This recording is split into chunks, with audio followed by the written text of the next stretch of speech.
Well, hey folks, it's your old pal, King Waspinator. Welcome back to Total Party Skills.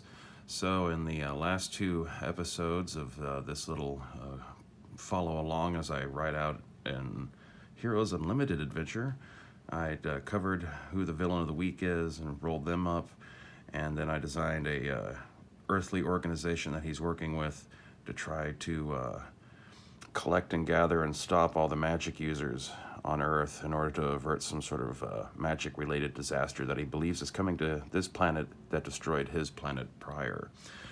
Now we need some NPCs. Basically, the story is going to start off with the characters are being pursued by the junior detective squad, and it's going to be up to them to figure out who the hell these guys are and why they're following them, which should hopefully then lead them up to confronting the villain of the week.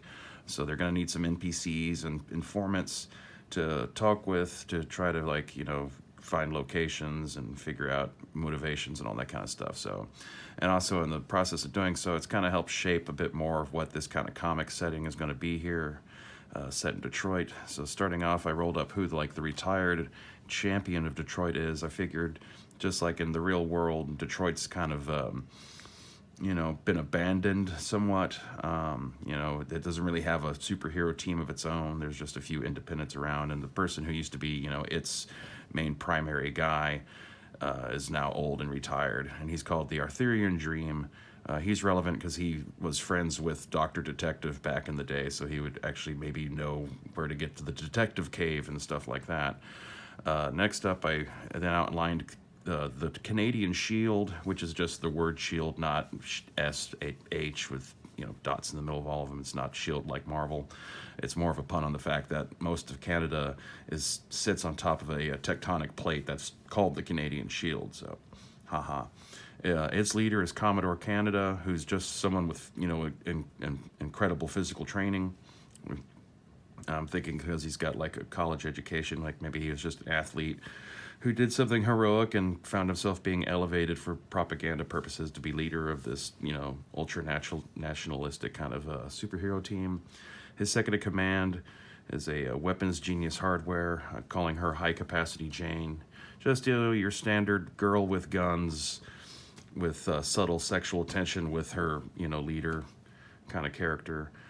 We got a alien from the Tanganyika race, which are like these duck-like avian aliens, who's got a suit of power armor, and so he's called Iron Goose.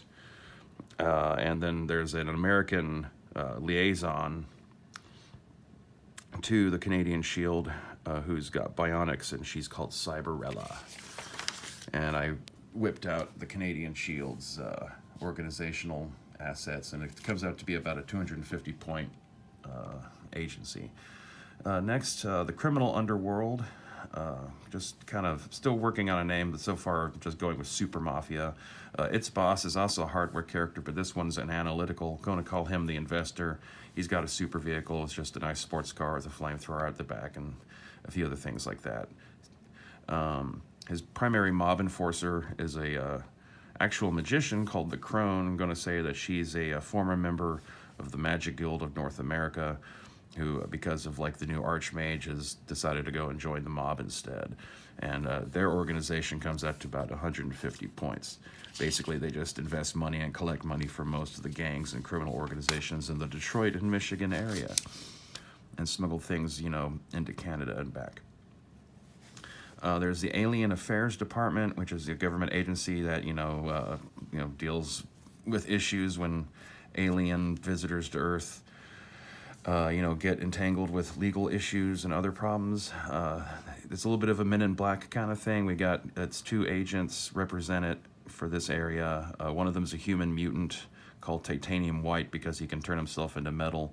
And then there's Big Jim, which is a large simian alien race that's mildly radioactive, and also is connected to the Etorian Empire and kind of plays a little bit into the timeline that I'm starting to kind of evolve here for this version of Heroes Unlimited. And Alien Affairs Department comes out to a 260-point organization.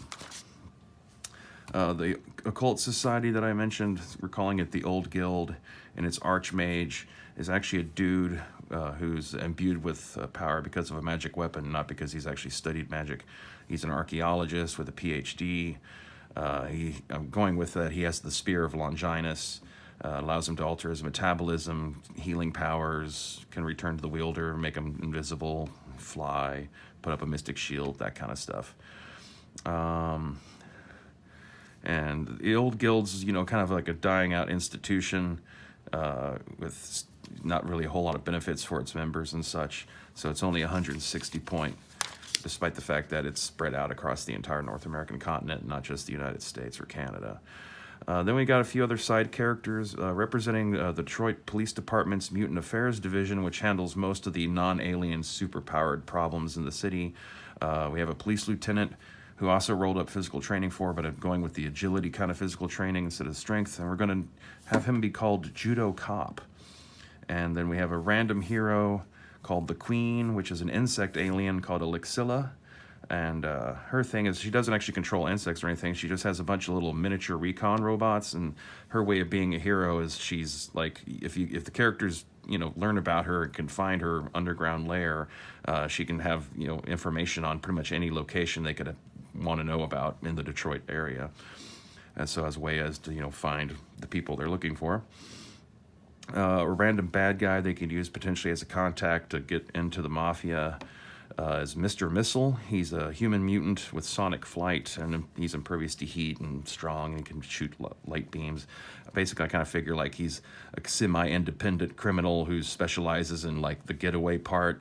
Bank robbers go in, they grab the money, and instead of having a guy waiting outside with the car, they hand it to this dude who can fly away at Mach 1. So that kind of a thing. We got a superpowered journalist called Headline, who's a psychic, who's got given him or her, I haven't decided on that yet, powers to cure insanity, insert memories, and mind wipe. And we have a lawyer who specializes in superpowered issues called Public Defender, who's a vegetable alien who can turn into a giant if needed. So that's pretty much all of our factions down there. Starting to kind of come up with a timeline where, because of the presence of magic, I'm going to say that like Merlin and Camelot were real. That kind of plays along with stuff that goes in Palladium games anyway. Like, the first kind of like experimental superpowered people maybe popped up early in the industrial era. Timeline kind of starts to diverge, like around World War II. There you would have had like your Silver Age noir, the Shadow, the Phantom kind of era of superheroes. But then after World War II, in the 1950s, there's an alien blockade. Not so much an alien invasion, it's just like several of the space empires in the galaxy were kind of arguing over possession of the gravity point out near Jupiter that's used for, interstellar travel.